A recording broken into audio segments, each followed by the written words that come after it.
The first thing Elias Crow noticed was the blood. It stained the fresh snow in small, uneven drops, like someone had tried to hide the trail and failed. Up here, nothing bled unless something had gone terribly wrong. Elias stopped walking. The mountains were quiet, too quiet, and the silence pressed against his ears as if warning him to turn back while he still could. He told himself it wasn't his concern. He had learned that lesson years ago, learned it the hard way. Still, his eyes followed the trail without his permission, leading off the narrow trap path and into the trees. The wind shifted, carrying with it a sound that didn't belong to the wilderness, a faint, broken breath. Human. Weak. Close to gone. Elias stood there longer than he should have. Helping meant questions. Helping meant trouble. Helping meant remembering things he had spent a decade trying to bury beneath snow and distance. But his boots moved anyway, crunching toward the sound, toward the truth he didn't want. He found her near a fallen pine, half buried by drifting snow. Her coat was torn, her hair frozen stiff against her cheeks. One hand clutched her stomach, swollen beneath layers of soaked fabric. The other was red, trembling, pressed into the snow as if she had tried to hold herself to the earth. She was alive. Barely. "Don't come closer," she whispered, though she didn't lift her head. The words shook with fear more than cold. Elias knelt slowly, keeping his voice low. "I'm not here to hurt you." She laughed once, short and bitter, then winced as pain crossed her face. "That's what they all say." He had no answer for that. He had said those words himself once, long ago, and they hadn't been true then either. He shrugged off his coat and wrapped it around her shoulders, despite her weak protest. Her skin was ice cold. If he left her here, she would not last an hour. "How far did you walk?" he asked. 40 miles, she said after a pause. "Maybe more. I stopped counting." That alone should have been impossible. Not in winter, not in her condition. Elias followed her gaze to her stomach, then back to her face. Sweat beaded at her brow despite the cold. He saw it then, the rhythm of her breathing, the way her body tensed and released. She wasn't just exhausted, she was in labor. The thought struck him harder than the cold ever had. He hadn't delivered a child before, hadn't even seen one born. The mountains were no place for this. Neither was his cabin, small and rough, a place meant for one man who expected to die alone. Every sensible instinct told him to turn away, to give her directions downhill, to let someone else take responsibility. But she grabbed his sleeve when another wave of pain took her, fingers digging in with desperate strength. "Please," she said, "I can't go anymore." Elias closed his eyes. In that instant, he wasn't a trapper in the mountains. He was a man standing at another crossroads, years earlier, watching something terrible unfold and choosing the easier path. The memory rose up uninvited, sharp as the mountain wind. "I've got a cabin," he said at last. "It's not far." Her eyes filled, not with relief, but with fear. "If he finds me—" "Who?" Elias asked. She swallowed. "My husband." That was all she said, but it was enough. Elias had seen that look before, too. It wasn't the look of a woman afraid of the law or the wild. It was the look of someone running from something that followed. He helped her to her feet, supporting most of her weight as they moved through the trees. She leaned on him, each step a struggle, leaving more blood in the snow behind them. Elias glanced back once, already knowing the trail would be easy to follow. Every mark was an invitation. The cabin came into view just as her legs gave out completely. Elias caught her before she fell, hauling her inside and bolting the door against a world that suddenly felt very close.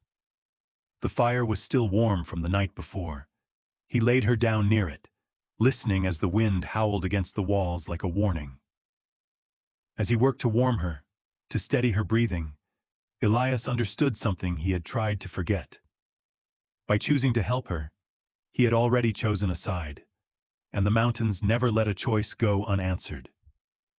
The fire snapped softly as night settled around the cabin, the kind of deep mountain night that pressed against the walls and listened. Elias moved with careful hands, guided more by instinct than knowledge. He kept the woman warm, gave her water in small sips, and spoke when the silence grew too heavy. He told her his name.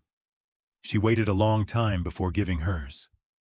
"Mary," she said, her voice thin but steady. "Mary Holloway." The pain came in waves now, stronger and closer together. Elias saw it in the way her body tightened, the way her breath caught. He had trapped animals in storms and stitched his own wounds by firelight, but this was different. This was not something to fight or endure. It was something that demanded patience, care, and staying when every instinct said to flee. "You're safe here," he said, though he wasn't sure it was true. Mary looked at him then, really looked at him as if weighing his words. "Safe is a word," she said. "I haven't felt it in a long time." Another wave hit her, and she cried out, gripping the blanket Elias had wrapped around her. He stayed close, talked her through it as best he could, reminding her to breathe, reminding himself not to panic. Outside, the wind rose, rattling the shutters. Each sound made Elias think of riders, of hooves, of men who believed the world bent to their will. Hours passed that way. Pain, rest, pain again. Elias fed the fire until the cabin glowed with heat and light. When the moment finally came, it came fast. Mary's strength surprised him. Her resolve did too. She fought through it with clenched teeth and tears she refused to let fall freely. Then there was a sound that cut through everything else. A sharp, living cry. The baby was small, red-faced, and loud. Elias wrapped her in clean cloth and placed her gently in Mary's arms. The crying softened. Mary laughed through tears, exhaustion pulling at every line of her face. "Lucy," she said. "Her name is Lucy." Elias watched them in silence. The sight stirred something deep and uneasy in him. Life, new and fragile, brought into the world in a place meant for hiding. He turned away to give them space, busying himself with water and wood, pretending his hands weren't shaking. When Mary finally slept, the baby tucked against her chest, Elias sat near the fire and waited. He had learned long ago that sleep never lasted long for people running from something. She woke before dawn, eyes sharp despite the exhaustion. "You didn't ask," she said. "Ask what?" "Why I ran." Elias kept his gaze on the fire. "If you want to tell me, you will." Mary was quiet for a moment. Then the words came, slow and careful, as if each one had to pass a test before being spoken. She spoke of control hidden behind respect, of kindness shown in public and cruelty behind closed doors. She never raised her voice. She didn't need to. The calmness made it worse. "My husband is Calvin Ward," she said. "He owns half the valley south of here. Men listen to him. The law listens to him." The name hit Elias like a blow. He turned, staring at her. Mary noticed the change immediately. "You know him," she said. "I know the name," Elias replied. His mouth felt dry. "I knew your father." Her expression shifted, confusion giving way to something guarded. "My father died years ago." "I know," Elias said. He stood and walked to the small table near his bed, opening a worn pouch. From it, he took out a pocket watch, its surface scratched, its chain broken. He had carried it for 10 years. He was accused of something he didn't do. Elias said quietly, "I was supposed to speak for him. I didn't. I told myself it wasn't my place, that the law would sort it out." Mary stared at the watch, then at him. Her face hardened, not with anger, but with understanding that cut deeper. "He was executed," she said. Elias nodded. "I left after that. I came here so I wouldn't have to choose again." Mary looked down at her sleeping child, then back at Elias. "And now?" He placed the watch beside her. "Now the past followed me into my own door." Mary closed her fingers around the watch. She didn't say thank you. She didn't forgive him. But she didn't tell him to leave either. Outside, the mountains held their silence. Inside the cabin, 3 lives rested in the space between what had been lost and what might still be saved. Morning came thin and gray, the kind of light that made the mountains look closer than they were. Elias was splitting wood behind the cabin when he heard it, the distant rhythm of hooves pressing through frozen ground. Not one horse, several. He stopped mid-swing, listening, counting by instinct. 4, maybe 5 riders, coming straight up the pass. Mary heard it too. She stood just inside the doorway, Lucy bundled tight against her chest. Her face had gone pale, but her voice was steady. He found me. Elias leaned the axe against the stump. He had known this moment was coming. Trails told stories, and he had watched their story write itself in the snow. Still, knowing didn't make it easier. He wiped his hands on his coat and stepped forward, placing himself between Mary and the open ground. The riders emerged from the trees without hurry, as if the mountain already belonged to them. At their center rode a man dressed better than the rest, his coat clean, his posture relaxed. He smiled when he saw the cabin, the kind of smile practiced in mirrors. "Mr. Crow," the man called out, "you're a long way from town." Elias didn't answer right away. He watched how the others sat their horses, how their eyes moved. These were men used to being obeyed. The man dismounted and approached alone, hands open, voice calm. "Calvin Ward," he said, as if the name carried its own authority. "I believe you have something that belongs to me." Mary stiffened behind Elias. He felt it, like a hand at his back. "She's not going anywhere," Elias said. Ward's smile didn't fade. "I admire loyalty," he replied. "But this is a misunderstanding. My wife is unwell. She wandered off in a confused state. I've come to take her home." "She came here on foot," Elias said. "In winter." Ward sighed, shaking his head as though disappointed. People exaggerate when they're upset. One of the riders shifted. Another glanced toward the tree line, impatient. Ward reached into his coat and produced folded papers. "I have legal authority," he said gently. "Signed and witnessed. If you interfere, you place yourself in a difficult position." Elias looked at the papers and felt the pull of an old habit. Once, a uniform and documents like those had been enough to quiet his doubts. Once, he had stood silent while a man pleaded his innocence, trusting the system to do what was right. Mary stepped forward then, her voice breaking the space between them. "You don't own me," she said. Ward turned to her, surprise flickering for just a moment before the smile returned. "Mary, please," he said softly. "You're tired. You don't know what you're saying." Elias watched the exchange and felt something shift inside him. This was the twist of the knife he hadn't expected. The calm, the kindness, the way the truth hid behind polite words. This was how it had happened before. Not with shouting or threats, but with reason and smiles and silence from men like him. Ward's eyes returned to Elias. "You don't want trouble," he said. "You live quietly up here. I respect that. Let me take my wife and we'll forget this ever happened." For a heartbeat, Elias imagined it. The riders leaving, the mountains closing back in, the past staying buried. It would be so easy to step aside, easier than standing alone against men backed by law and money. He remembered another morning, years ago, standing in a courthouse hallway. He remembered choosing safety over courage. He remembered the sound of a door closing. "No," Elias said. The word surprised him with its firmness. Ward's smile finally faded. "Think carefully," he said. "This ends one way or another." Elias stepped forward, boots planted in the frozen earth. "It ends with her staying," he replied. "And you leaving?" The riders murmured. Ward studied Elias, measuring him, recalculating. Then he nodded slowly. "Very well," he said. I won't force the issue today. He turned to go, then paused.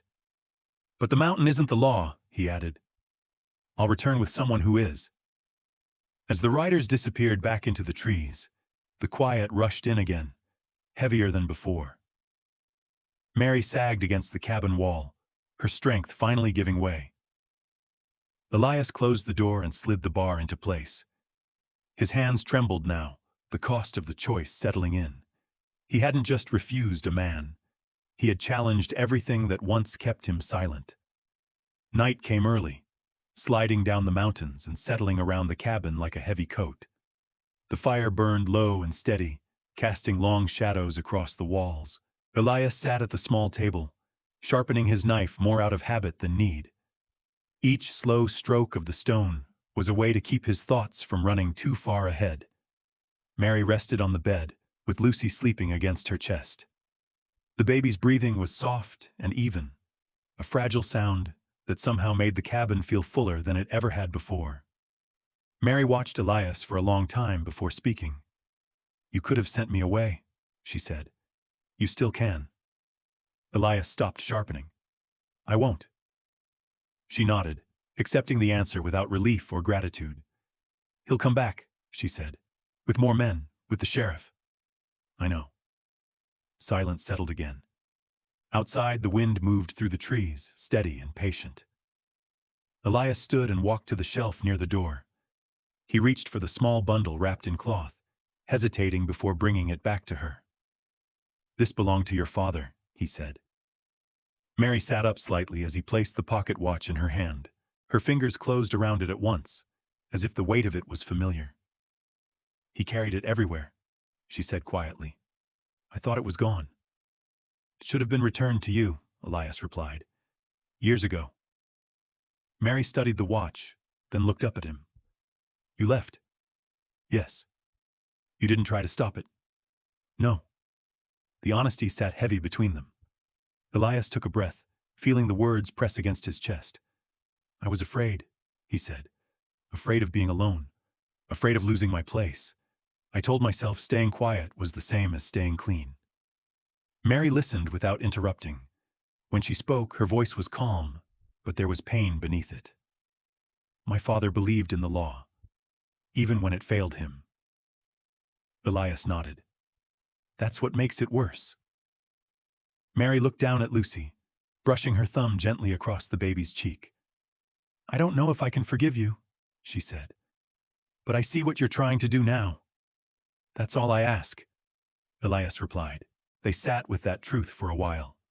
No excuses left. No anger spent. Just the shape of things as they were. Later, Elias packed supplies without being asked. Dried meat, blankets, extra powder. He worked quietly, his movements sure. Mary watched him from the bed. "You're planning to run," she said. "I'm planning for all options," he answered. She shook her head. "Running is how this started." The words landed harder than any accusation. Elias paused, his hands resting on the pack. He had run once and built his life around it. Every mile away from the past had felt like safety at the time. "Where would you go?" he asked. "South," Mary said. "Somewhere he doesn't own everything. Somewhere Lucy can grow without fear." Elias considered it. He knew the routes, the hidden passes. He could get them far before anyone caught up. It was the sensible plan, the one he would have chosen before. "And if he follows?" Elias asked. Mary met his eyes. "Then it won't end." Elias leaned back against the wall, the weight of the choice pressing in. He looked around the cabin, at the marks on the wood, the life he had built in hiding. For the first time, it felt smaller than he remembered. "I stayed quiet once," he said. "It didn't save anyone." Mary's gaze softened, not forgiving, but understanding. "Then stand," she said. "Not for me, for yourself." Later that night, Elias stepped outside alone. The stars were sharp and cold above him. He listened to the mountains, to the distant creak of trees, to the long quiet that had been his companion for years. He thought of the man he had been, the man he had become. and the man he still had a chance to be. The fear was still there. It always would be. But it no longer had to be the one making his decisions. When he went back inside, he didn't finish packing the supplies, Mary noticed. She didn't smile. She didn't thank him. She simply nodded. And in that small, silent gesture, Elias felt something he hadn't known in a long time. He felt ready. The sound reached the cabin before the riders did. Hooves on frozen ground, many this time, steady and confident. Elias stood near the doorway, coat on, rifle resting against the wall, untouched. He had already made his choice, and it showed in the way he stood, still, open, unafraid of being seen. Mary watched from inside, Lucy wrapped close, her face calm in a way that came only after fear had burned itself out. She had asked him once if he would sacrifice himself. He had told her no. This was not sacrifice. This was presence. The group emerged from the trees as the sun climbed, casting long shadows across the clearing. Calvin Ward rode at the front again, but now he was flanked by more men, and among them was the local sheriff, stiff-backed and uneasy, his badge catching the light. Ward dismounted first. "I warned you," he said, not unkindly. "You've made this harder than it needs to be." The sheriff cleared his throat. "Elias Crow," he said, "you're interfering in a domestic matter. Step aside and we can resolve this peacefully." Elias looked at the badge, then at the man wearing it. He saw doubt there. Not courage, but not certainty either. Mary stepped into view then, holding Lucy where all could see. The baby stirred, made a small sound, and settled again. "She came here on her own," Elias said. "No one took her. No one's holding her." Ward smiled. "You're confused," he said, his tone smooth. "My wife isn't well." Mary's voice carried across the clearing. "I'm well enough to speak for myself." The words changed the air. A few of the men shifted their weight. The sheriff glanced between them, his jaw tightening. Before Ward could respond, another voice joined in. "That true?" From the trees on the far side of the clearing stepped a man Elias hadn't seen in years. Then another, and another. Trappers. Homesteaders. Men who lived hard lives and minded their own business until something crossed a line. They spread out without ceremony, not threatening, just present. Elias hadn't called for them. He hadn't needed to. Word traveled in the mountains faster than people thought. Ward's smile finally broke. "This isn't your concern," he snapped. One of the mountain men spoke, calm and even. "It is when the law forgets who it's for." The sheriff swallowed. He looked at Ward, then at Mary, then at the men standing quietly in the snow. He removed his hat. "I can't force her to return," he said slowly. "Not without her consent." Ward stared at him. "You'll regret this." The sheriff shook his head. "I regret plenty already." For a long moment no one moved. The wind passed through the clearing carrying the smell of pine and smoke. Ward looked around and understood what had changed. Not the numbers. The will. He mounted his horse without another word. The riders followed, slower now, their confidence gone. When they disappeared down the pass, the clearing felt larger, lighter.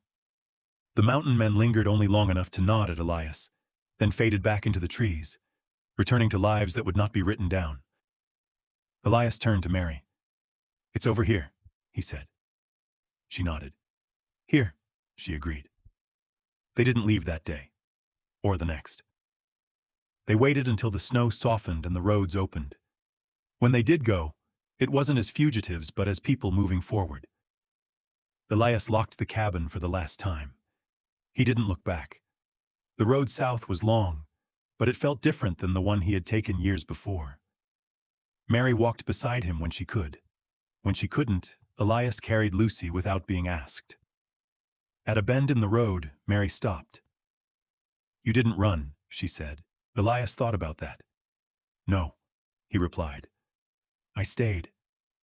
Mary smiled then, small and real. As they continued on, the mountains watched them go, silent as ever. Somewhere behind them stood a cabin that had been a place of hiding. Ahead was something harder and better. Because sometimes the story doesn't end when the danger passes. Sometimes it begins when a person finally chooses who they are and refuses to look away again.